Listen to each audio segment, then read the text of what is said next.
Namaste and welcome to this episode of Amazing Vedas with Dr. Pariksith Singh. Thank you, Dr. Singh, for joining us once again and leading us through, this fascinating journey trying to understand the Vedas, which are mankind's or humankind's oldest texts, oldest scriptures, even. But as I said, we want to open them up. They are riddles, as you said last time. But we want to, as we raise ourselves to the level of the Vedas gradually, it's a journey of ascent. And there's so many metaphors of ascent in the Veda, including Agni itself. We are also, in our own ways, using Sri Aurobindo's metaphor, trying to coax and plead and urge the divine down to our own level. So human aspiration meets with divine grace, as it were, or the divine descent. And somewhere in this meeting of the human and the divine, which is what, in a way, the Veda records as to the paradox of our nature, we progress through our lives. So I want to refer to our previous episode where we spoke of the positive feedback loops, which are semantic, and the Veda is full of them, right? Where words lead to other words and the meanings overlap, where root words, like you mentioned, Indra and Indu, which refers to the moon, and Agni, and of course the sun. And we realize that many sort of very what modern people call primitive religions, which are still practiced in different parts of the world. For example, when I went to Arunachal Pradesh, their basic, so to speak, religion, we don't want to call them religion, is it's just called sun and moon. That's what it's called. Dona Polo. It's just called that, sun and moon. So, you know, so that's what it is. So if you can understand the relationship both outside and inside yourself, between the sun and the moon, then you have almost a complete understanding of the different levels of human experience as well as what we see in the natural world. But speaking of these feedback loops, let's think about soma now. We've talked a little bit about soma, which brings us to that word somatic that we use in our modern language. And we often say diseases, psychosomatic, right? And since Yes. you're a doctor, let's look at the feedback loops of what we understand in terms of modern biomedicine and how the Veda looks at homeostasis, returning to our own natural state of harmony, which we call swasthya, the sthita being, as it were, steady in our natural state. So please, I request you to read one of your tweets on X. And I want to tell Gen Z, especially, please follow us on X. It's not as demanding as reading a whole book. It's just 140 letters or alphabets or whatever. It's a very short, pithy statement. You can read it in about 30 seconds or 1 minute. So go ahead, Dr. Singh, illustrate what we are talking about. The only systemic positive feedback loop we see in physiology is when the body is dying. Otherwise, our bodies are run with negative feedback loops so that there is control over every process and homeostasis is maintained.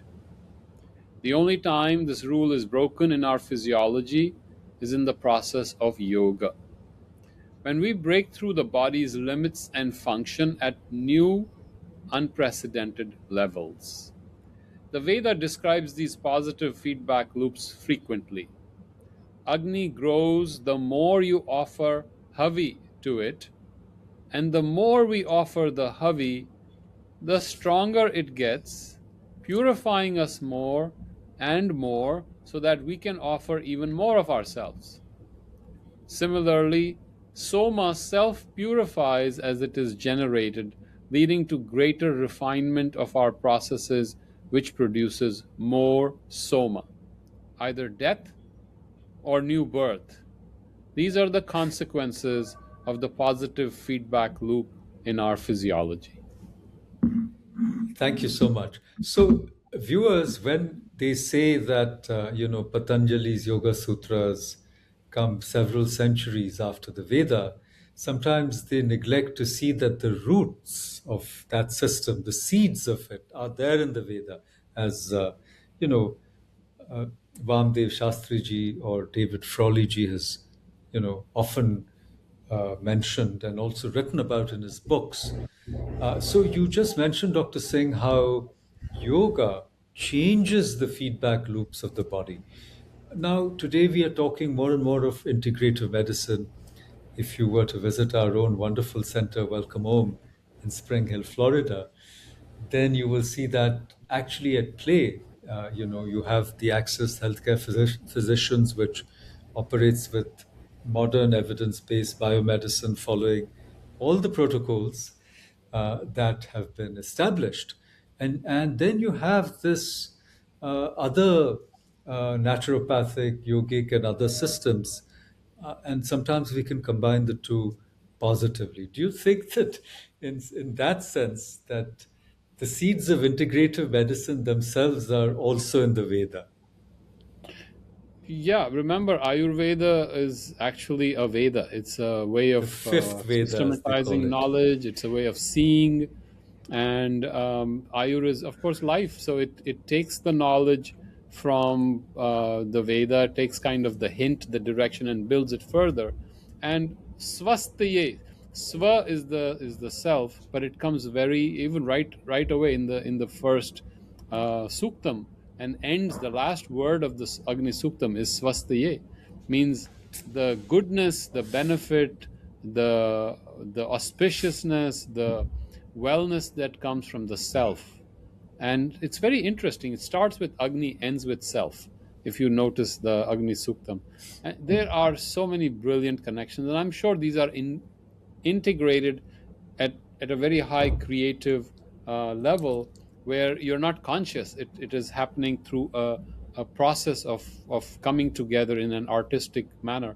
But you see, this in our physiology too. In our physiology, we live because of negative feedback loops, right? If we did not have negative feedback loops, we would be out of shape, deformed, we would be dead. The bone marrow produces a lot of cells, some of them are deformed. The body realizes they are deformed, it eats them up, destroys them. If it doesn't, guess what will happen? You'll have cancer. You won't be able to survive. So this control over your own processes is key to be alive. In fact, you may call life as a self constriction, a mode of self control. Now, the moment you lose this, bone marrow produces a lot of cells, you say, oh, produce more, more, more. And the more it produces, well, Cancer. 1% or 0.1% will be cancer, and then they will proliferate. And once that proliferation goes on unchecked, well, guess what happens? It starts destroying the system itself. So the body does not allow positive feedback loops. The only time we see positive feedback loops, the body is eating on itself, is at the time of death. And we see that, one cell produces a chemical and the other cell produces more chemical because of that, which makes the first cell produce more of that chemical, which increases the second chemical, and it just goes on and on, and the system goes out of control and it dies. But in a very beautiful way, we come to a point in self development when we reach a positive feedback loop where it is self enhancing. You come to a different orbit, as it were, you jump to a different quantum, and where the self fulfilling positivity and the self feeding positivity takes you into a growth of constant expansion. And that is how we study. Even physiologically, you can do this. And then there is no fear of collapsing this body or this shell breaking down. This shell is able to sustain that constant positivity, whether it's in bliss, whether it is in greater awareness, whether it's self purification, whether it's our meditation increasing the happiness within, which increases the meditation, right? Or the peace within, brings more happiness and takes away everything negative and brings in more peace. So these are self fulfilling modes that happen in the process of our spiritual development. And this is described beautifully in the Veda.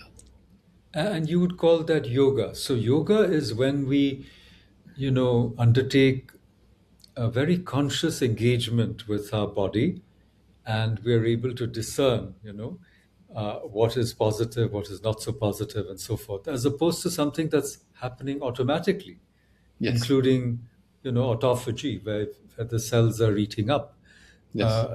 stuff that's not good for us. And we, in a way, do that every day when we go to sleep. There's a lot of stuff that's sort of flushed out of the brain. Otherwise, we would be carrying so much toxicity within ourselves. Yes.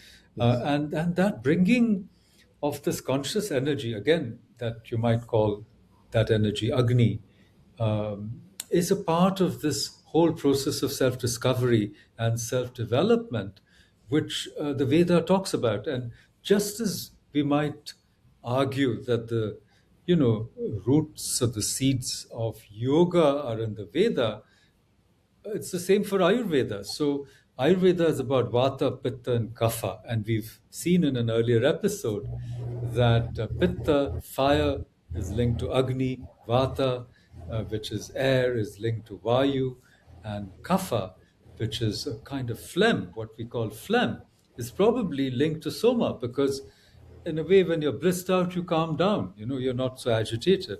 And there also, we haven't brought that in, but those of us who are familiar with the Gita or with Sankhya would know the theory of gunas. So you have Rajas, Tamas, and Sattva. Once again, Rajas, which maybe is linked to Agni, it's that whatever fires you up, drives your actions, and Sattva, the purity where you see things as they are, the clarity and the purity. That guna is probably linked to, I don't know what we can link it to. We were mentioning Vayu, Agni, and Soma.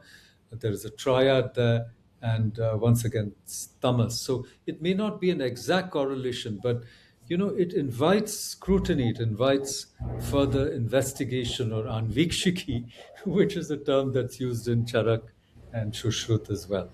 But well, we've sort of covered something really important in this episode, and we are trying to link up the knowledge that is almost, you might say, implicit in the Vedas. We have to draw it out and then link it to our daily lives, and also to this whole, you might say, desire for wellness, which today is one of the most important. Not just It's not just a passion or an occupation with large sections of the populace, but it's a huge industry. It's a huge business, the wellness industry, right? Especially in developed societies. So we are trying to link up, the most ancient with the most modern. So your concluding thoughts, Dr. Singh? I just had, since you brought in Sat, Chit, and Tamas, uh, Sat, Rajas, Tamas, and Sattva. It Sattva. brings you to the triad of the Surya, which is supposed to be existence. It also brings you to the Chit Shakti, which is fire, and Anand, which is the Soma. So that's another triad that is formed. We also see the other triad is Bhumi is Yes. being, and then the Agni is the energy, and then out of that comes the Akash, or bliss. the Yes. So we sky. have these very dynamic um, movements which are cannot be frozen with the intellect, but we see that dynamic movement. And as they say, you can never really purify sattva, or you can never really purify tamas, because they're always intertwined. They're never coming as separate. They're qualities or gunas which are together, but you can identify maybe there is more of this here, maybe less of this here. So that is the beauty of this. Eventually you'll realize that the three together create a dynamic movement and energy, and how they shape our whole physiology.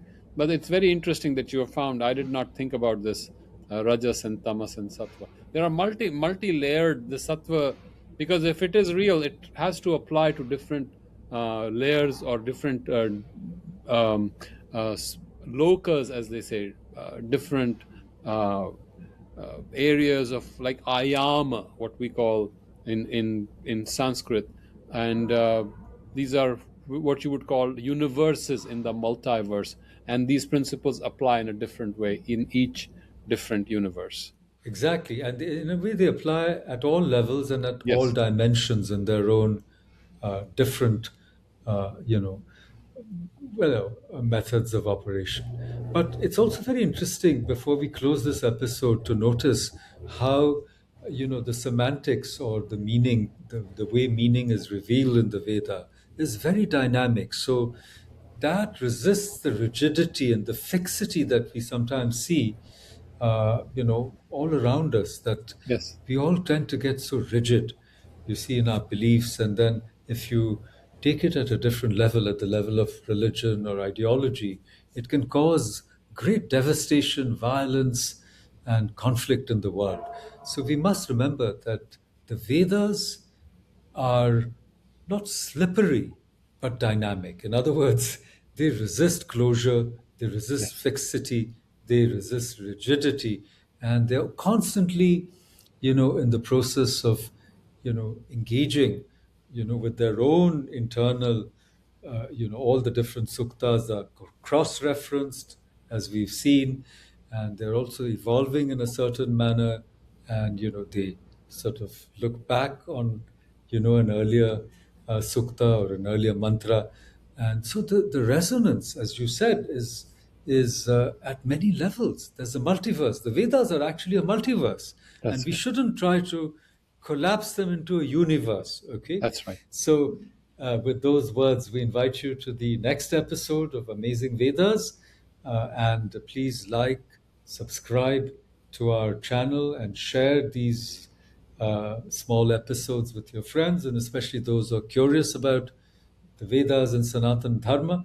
And do like us, and also check out our Twitter or X profile and handle. It's called Amazing Vedas. Thank you, Dr. Singh. Thank you all, and namaste.